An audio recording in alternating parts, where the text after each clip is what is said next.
Okay guys, ayan no. So next lesson natin, ayan, chapter 2 na, no. Ito na yung continuation nung kanina. Okay? So sa chapter 2, nandiyan na yung evolution of criminology. So, di ba nung nakaraan, na-discuss natin kung saan galing ang word na criminology, no? Sa krimen, tsaka sa logos, hanggang sa maging criminology. Then, ito naman, evolution sa pag-aaral ng criminology. Okay? So, basahin ulit natin, no? Another definition na naman ng criminology. So, criminology is the scientific procedure to studying both social and individual criminal actions. It is divided up into several separate disciplines including psychology, economics, political science, natural science, biology, and the evolution and development of people, no? So, paulit-ulit na lang ulit tayo dyan sa criminology definition. Continue natin. While other investigative professionals are in charge of who committed a crime and how, no?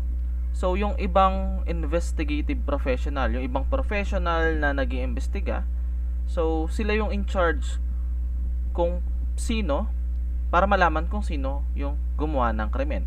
Pero, mga criminologists, no, responsible yan para masagot kung bakit ba nilabag ng tao na to ang batas natin, no, or bakit siya gumawa ng krimen.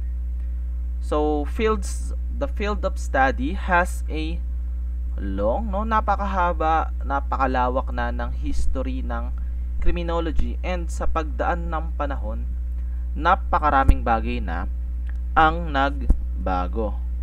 Okay?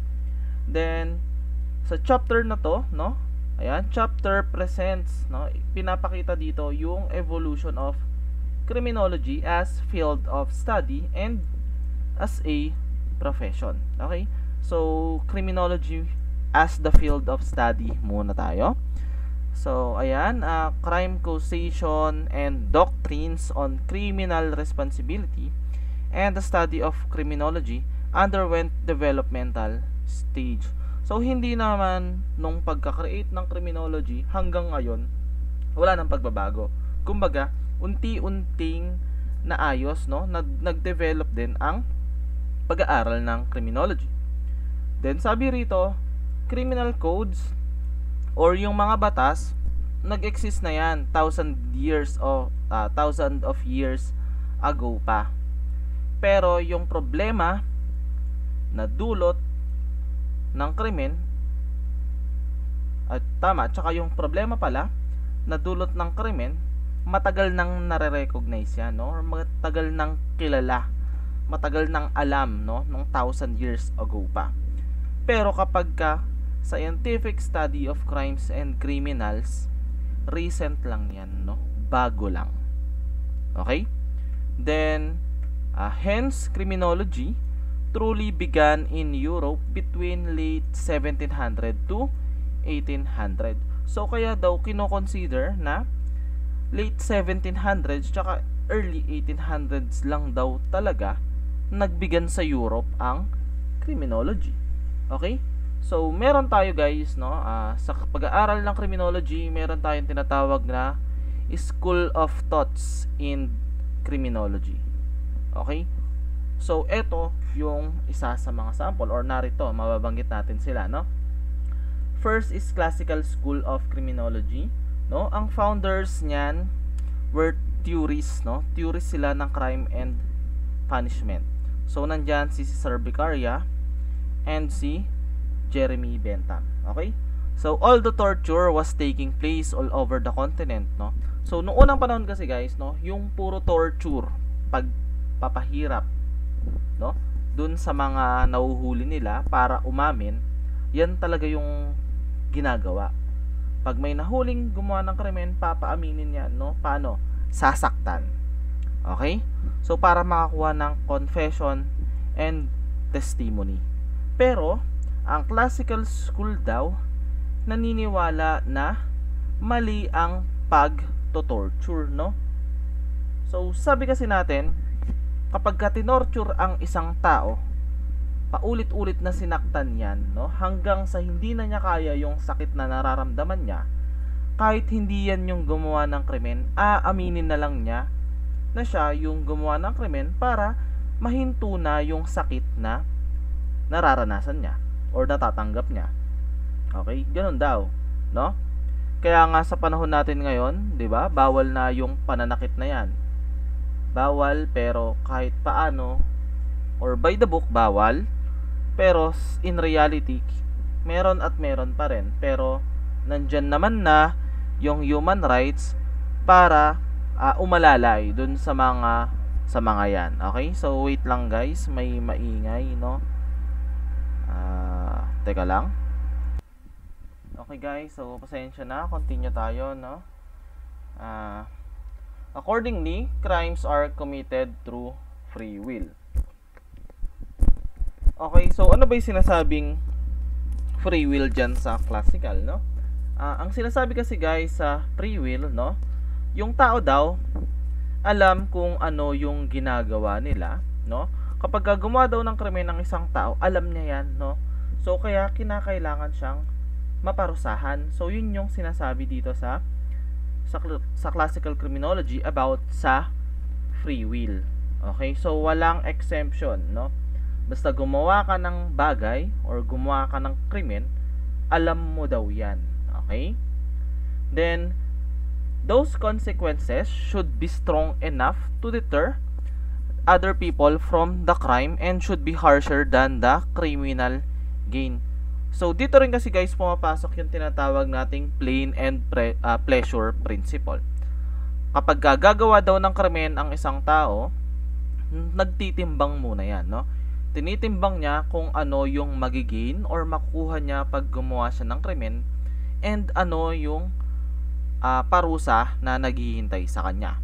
So, kung sa tingin niya na yung parusa ay kakayanin niya, then malaki naman yung mapapakinabangan niya kapag nagawa niya itong krimen na to, pipiliin niyang gumawa ng krimen.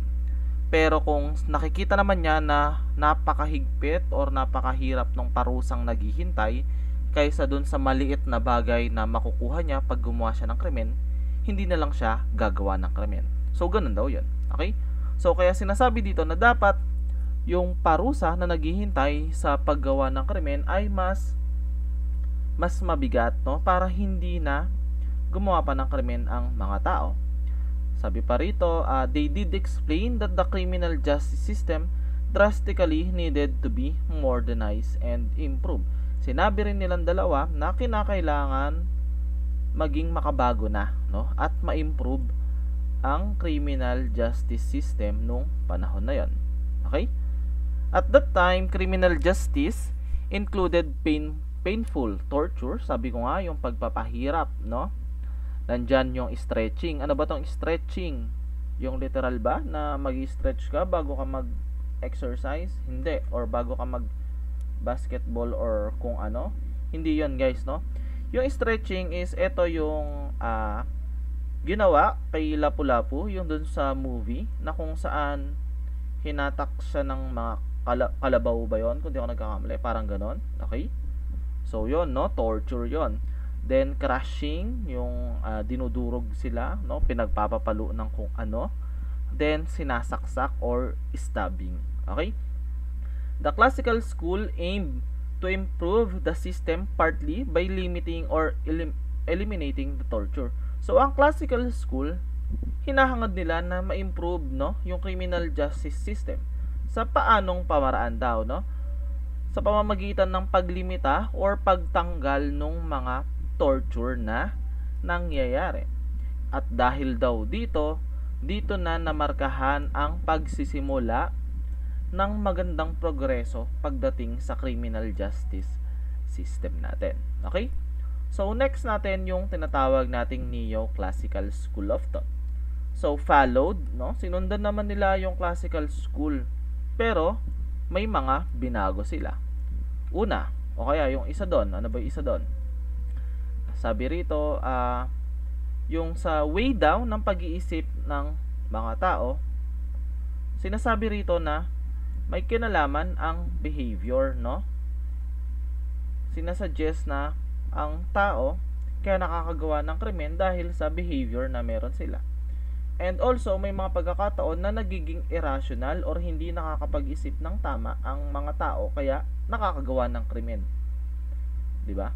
Sabi kasi sa classical, free will, alam nila, 'di ba? Alam nila yung ginagawa nila. Pero dito sa neoclassical, no? Sinasabi na the world is imperfect, no? 'Di ba? Kapag nakakagawa tayo ng kasalanan, yan naman yung ginagawa nating dahilan or alibay, 'di ba? Na tao lang tayo, nagkakamali, walang perpekto, 'di ba? So therefore, ayan, nagkakamali kasi hindi tayo perpekto. Nobody's perfect, 'di ba? Then self-defense naman is included din daw dito sa neo-classical. Okay? Then dito kasi sa neo-classical, dito papasok yung tinatawag natin na mga hindi nakakapag-isip, no? May mga problema sa pag-iisip. Kaya hindi nila alam kung ano talaga yung magiging resulta ng actions nila. For example, yung mga insane, imbecile, lunatic na tinatawag, no? 'Di ba? Wala sila sa katinuan. Kaya nga kapag nakakommit sila ng crime sa panahon natin ngayon, pwede silang or exempted talaga sila, 'di ba? So next natin is positivist school, no? In contrast, ibig sabihin kabaligtaran naman ito, no? Sought to bring scientific neutrality into criminological studies. Okay? So neutrality daw, okay? Instead of assuming a moral stance that centered on measuring the criminal's guilt and responsibility, the positivists attempted a morally neutral and social interpretation of crime and its remedy. So, ano yung sinasabi rito? Positivists believe that all actions are pre-established in time, that all persons are different both intellectually and physically. So, magkakaiba daw talaga ang mga tao, no? Magkaiba ang level ng intelligence ng tao and magkaiba ang physical na pangangatawan ng mga tao. Kaya daw, yung punishment, sabi rito, sabi sa positivist, ang punishment, dapat daw, ang pinagbabasihan ay krimen. For example, kapag ka nagnakaw, ito dapat yung parusa. Dapat lahat ng magnanakaw, ito yung parusa, no? Kahit na bata, matanda, or saktong edad lang yung nakagawa ng krimen, hindi dapat pinagbabasihan yung tao. So, kung ano yung ginawa nila, dun lang daw dapat babase. Okay, so yun yung sinasabi dito. Likewise, treatment and rehabilitation are theoretically possible within all criminals. So, ganun din, no? Yung treatment and rehabilitation possible sa lahat ng tao, wala kang kinikilingan, kumbaga. No? So, si Cesare Lombroso, yung tinatawag nating father of criminology and positivist yan. Na kung saan siya ay nakapag-conduct or na-experience niya mismo yung pag-observe sa loob ng bilangguan and kumuha siya ng mga measurement ng mga prison inmates para malaman yung characteristics ng mga types of criminals. Okay? So, punta naman tayo sa determinism. Ito yung paniniwala na lahat daw ng actions ay pre-established, no? So, pre-established yan sa panahon, no? Then, yung free will, illusion lang daw yung free will, hindi daw totoo. Okay? So, sinasabi pa rito na the requirement of scientific evidence for criminal conviction falls under the positivist school of thought, no? So, yung mga scientific evidence na ginagamit natin ngayon or nakukuha para maging convicted or para sa pag-convict ng mga criminal, galing daw yan sa positivist school of thought. Then, sinasabi sa positivist, ayun nga, na magkakaiba ang mga tao intellectually and physically. So, parang naulit dito, no? Ayan, ulit, punishment based daw dapat sa crime, hindi sa tao. And also, yung Parang naulit nga, no? Teka.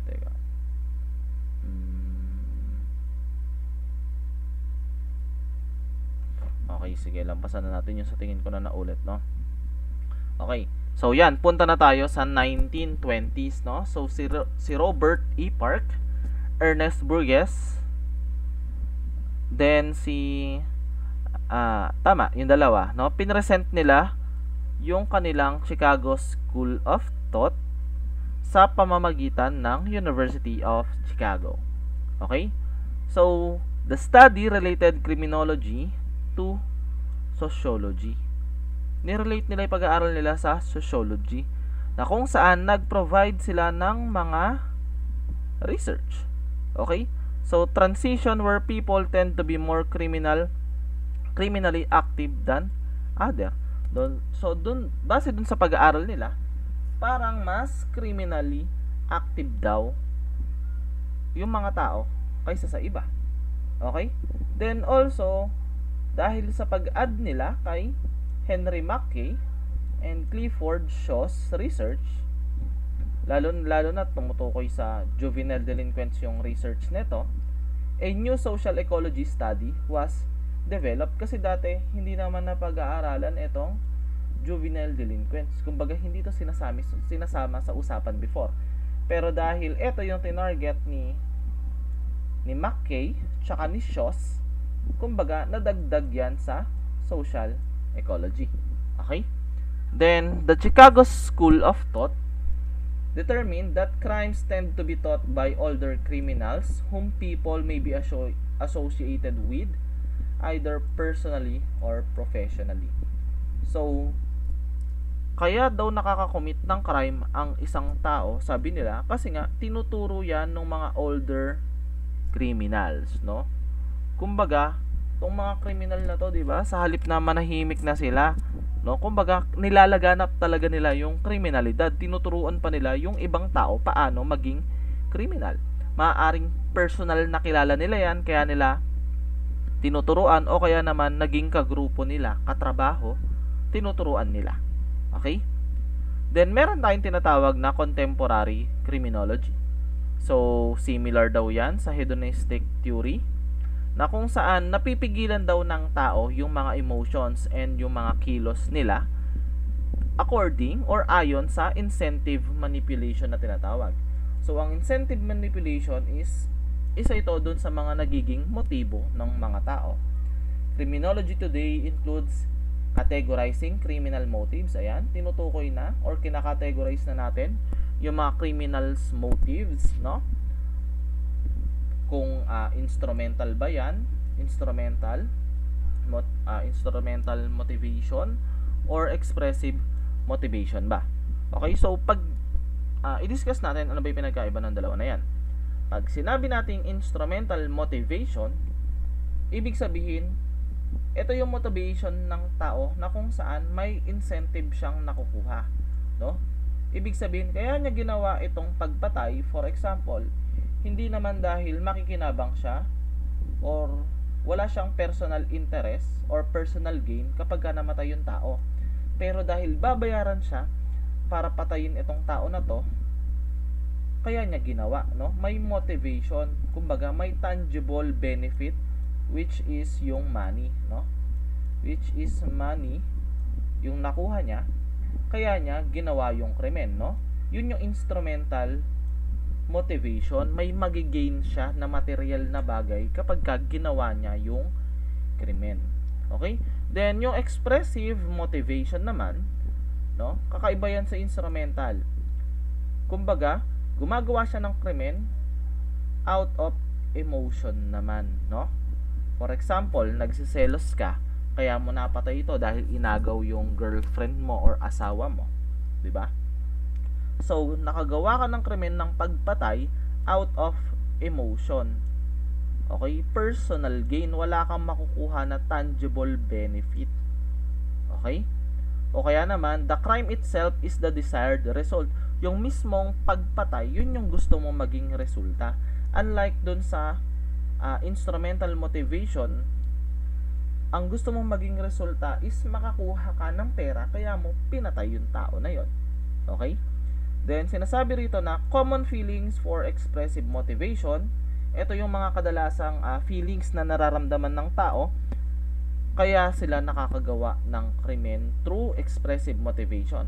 Andyan yung anger or rage, no? Galit, matinding galit. Takot, pagsiselos, and passion. So, they are frequently committed in the heat of the moment, no? So, kapag expressive motivation, kadalasan nangyayari ito ng base sa sitwasyon, 'di ba? Kapag may nakapatay, kung mapapansin nyo, laging dahilan, nadala po ako sa sitwasyon, no? Yun yung heat of the moment na sinasabi natin. Then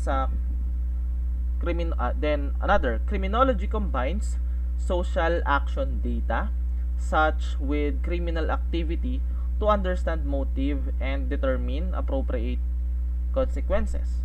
Okay? So as criminology is necessary for the development and execution of criminal justice system, no? Napaka-importante naman talaga ng criminology sa criminal justice system natin, from the case development to long after the verdict, no? So dun sa paggulong ng kaso hanggang sa makapagbigay na ng verdict or sentensya, yung criminologists natin responsible sila sa pag-intindi kung bakit ginawa ng tao na yun or bakit ginawa ng kriminal na yun yung krimen, no? Then, through this information, kapag nalaman kung bakit ba gumagawa ng krimen ang mga tao, yung information na yon ay makakapagdulot ng mas ligtas, mas maayos na pagkakaintindi or mas nabibigyan ng hustisya yung pagpunish ng crime na yon. Okay? Then, the ultimate motive behind criminology though is prevention of crime. Okay, so prevention of crime naman talaga ang pinaka-ultimate motive ng criminology. Okay? So, meron tayong recent development. Sabi nga natin, kailan lang naisama sa criminology ang victimology. So, importante na aralin ang mga victim natin. Okay? So, bakit nga ba? Kasi sabi natin na ang victims of crimes kino-consider dyan as forgotten man in the criminal justice system. Lagi na yung nakakalimutan. Unlike sa criminal offender, na sila yung laging nasa gulong ng hustisya, laging dyan nakafocus yung gulong ng hustisya, sila naman yung super tas drawing ako ng star, no? Sila naman yung superstar ng criminal justice system. Okay? So, meron tayong golden age tuloy. Meron tayong 3 significant phases, no? Pinaka-importanting phases ng criminology. Okay? From 1900 through 2000. So, nagkaroon ng golden age of research noong 1930. Nagsimula dahil dun sa which has been described or dinescribed as multi-factor approach, no? But ibang factor na yung nalalaman natin dahil nagkaroon na tayo ng research. Then golden age of theory naman, no? Nabuo yung mga theory 1930 to 1960. Then 1960 to 2000, ito naman yung panahon na kung saan tinawag na turning point for criminology. It means lumaganap na yung criminology, nagkaroon na ng mga program na BS criminology. Okay? So, criminologist, ayan, nagtatrabaho sila, nagre-research, no? Lahat ng pumapasok at lumalabas sa criminology. Okay? Ang criminologist din, tumitingin sila ng mga behavioral pattern, no? Then, also, they conduct research, investigation, nagde-develop ng theories, composing results, and more often than not, nag-solve ng krimen. Then, ang interest ng criminologists, ayan, study of nature, study of crime and criminals, origins of criminal law, etiology of crime, social reaction to crime, and functioning of law enforcement agencies, and penal institution. Yung penal institution na tinutukoy is yan yung mga jail at prison. Okay? Then, sabi pa rito, it can be broadly said that criminology directs its inquiries along 3 lines. So first, ang criminology, inimbestigahan ang nature ng law and paano ba ma-administer ang law at ano ba yung mga conditions para ma-develop ang law. Kaya nga hanggang ngayon patuloy na nagbabago or patuloy na nai-improve ang mga batas natin dito sa Pilipinas. Pangalawa, ayan, ulit, analyzation ng causes ng crime and the personality of criminal. Pati yung personality ng criminal inaalam na kung may kinalaman ba yon kung bakit sila nakagawa ng krimen. Then pangatlo, it studies the control of crime. Pinag-aaralan kung paano mapipigilan ng krimen. And ano ba yung mga dapat gawin ng government natin para ma-rehabilitate yung mga offenders. Okay? Thus, criminology includes within its scope the activities of legislative bodies, law enforcement agencies, judicial institution, correctional institution, education, private and public social agencies. Okay? Then, meron tayong criminology, di ba, sa Pilipinas, no? So, ano naman yung development ng criminology sa Pilipinas? Paano ba nagsimula ang criminology sa Pilipinas? So, sabi rito, the vitality of scientific knowledge production on criminality in the Philippines came first from law and medicine. So, nag-ugat pala yan sa law and medicine nung late 19th and 20th century. Okay? So, yung studies ng two Filipino criminologists, which is Ignacio Villamor and so si Sixto de los Angeles, noong early 1900s, ay, ayan no, tumukoy sila dyan sa Lombroso's Criminal Anthropology. So, yun yung fina-follow or sinusundan nila. So, ano ba yung mga ginawa nila? So, si Villamor nag-promote daw na kailangan intindihin ng krimen, tignan sa pamamagitan ng statistics. Okay? Then si Sixto de los Angeles naman and examine yung mga biological links, no? Yung mga physical na pangangatawan ng tao. Kung may kinalaman nga ba sa pag-commit ng crime. So, yung dalawang tao daw na yan, mako-considered natin as pillars ng academe sa law and sa medicine sa Pilipinas. Okay? And the founding years of the University of the Philippines, no? Founding years daw yan. So, si Villamor, inaral niya, sabi natin kanina, crime statistics.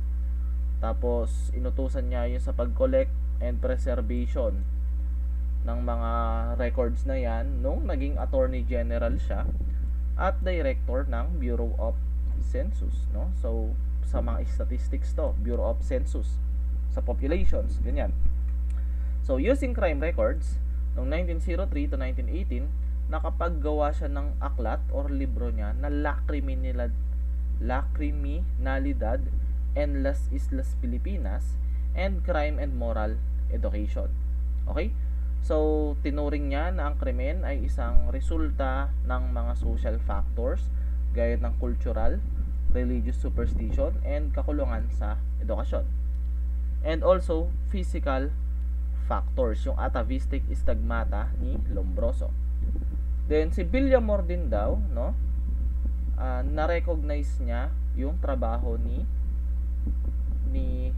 Lombroso, na kung saan occupying a preeminent place in the study of the causes of crime. Okay? Then, si De Los Angeles naman, ano naman yung ginawa nito? Diba? Kung sa crime statistics si Villamor, si De Los Angeles naman, so naging medical legal expert siya, na kung saan inautopsy niya, in-examine niya yung mga body ng crime, then dinaglaon, body naman ng mga convict, then nakuha niya, na-earned niya yung tawag na leading Filipino forensics professor. Okay? So, dahil dun sa interest niya talaga sa biomedical research, no? Nung early 1900s, nagkaroon siya ng direct path of the most provocative theory in the period, Lombroso's Criminal Anthropology. Kumbaga, nakagawa siya ng magandang pag-aaral or theory patungkol sa trabaho or dun sa ginawa ni Lombroso sa criminal anthropology. So, ano yung ginawa ba ni De Los Angeles? So, tinest niya yung hypothesis, no, ni Lombroso kung totoo nga ba na kapag may problema sa physical features sa mukha ng isang tao ay nagiging criminal sila. Nag-examine siya ng 100 na lalaki, 8 babae na inmates or bilanggo sa loob ng Bilibid Prison. Kinuha niya yung mga anthropometric measure. Halimbawa, yung sukat ng tenga, sukat ng pelvic bones, yung sukat ng thorax, sukat ng mga daliri, and etc. Okay? Then also, sinukat din niya yung skull ng mga tao, no? 44 convicts, no? Doon siya nakakita ng cranial anomalies sa 44 convicts na yan, no? Then, he compared his measurements. So, dahil dun sa, di ba kumuha nga siya ng mga measurement ng mga criminal, okay? So, ang pinagbasihan naman niya is yung sinukat nila Robert Bennett Bean, Daniel Folkmar, and si Joseph Montano. Kinumpare niya yung mga nasukat niya dun sa mga physical anthropology na sinukat nitong tatlong to, no? Dun sa mga non-criminal Filipinos. Okay? Then, sabi rito, ano ba naging result? The only anthropometric measure that De Los Angeles found significant was the smaller cephalic index of the convicts. So, yung smaller cephalic index lang, yan lang daw yung naging significant, no? Dun sa kanyang pag-aaral sa anthropometric measure. So, yung other measure gaya ng height, weight, and nasal index registered lower figures, mas maliit nga, kaso wala namang basihan or hindi pwedeng maging basihan para magkaroon ng conclusion. Pero, yung dun sa pag-aaral niya dun sa 44 na skulls nung mga patay na inmates, yun yung nakapag-reveal ng cranial and brain anomalies na makakapagpatunay sa hypothesis ni Lombroso. So, meron naman pala talagang basihan, no? Then, eto na tayo dun sa criminology as a profession naman, no? So, the starting point of establishing criminology as formal field of study started in 1954. So, nag-start yan noong 1954 sa PCCR. Okay? Or yung PSEC, ika nila. So, na-establish yan ng Supreme Court through Associate Justice Felix Angelo Bautista. Then, the school offered a 4-year course leading to the degree of Bachelor of Science in Criminology. Kaya nga sabi ko guys, no, hindi tamang tawaging course ang BS Criminology. Degree yan or program. Okay? And noong June 12, 1961, yung Bureau of Higher Education binigyan ng government recognition ng PCCR para magkaroon sila ng first year in master's program. Then, nung July 31, 1972, nagkaroon naman ng 2-year graduate program which is yung which is yung Master of Arts in Criminology. Okay? Then, consequently, ayan, nagpatuloy, no? Yung BS Criminology program, ayan na, namunga na, nakilala na sa buong Pilipinas. Kaya, nung 1960s and 70s, nagbuo na, or nag-culminate na sila ng batas para sa criminology profession, which is, ayan nga, no? Yung Republic Act 6506. Then, nung 2018 lang, naging Republic Act 11131. Okay? So, yun yung history naman kung paano nagkaroon ng criminology profession dito sa Pilipinas. Okay guys, so ayun, no?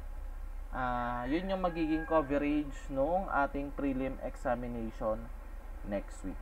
Okay guys, thank you, at ayan na ulit yung mga truck na dumaraan, nag-iingay na. Thank you guys, thank you.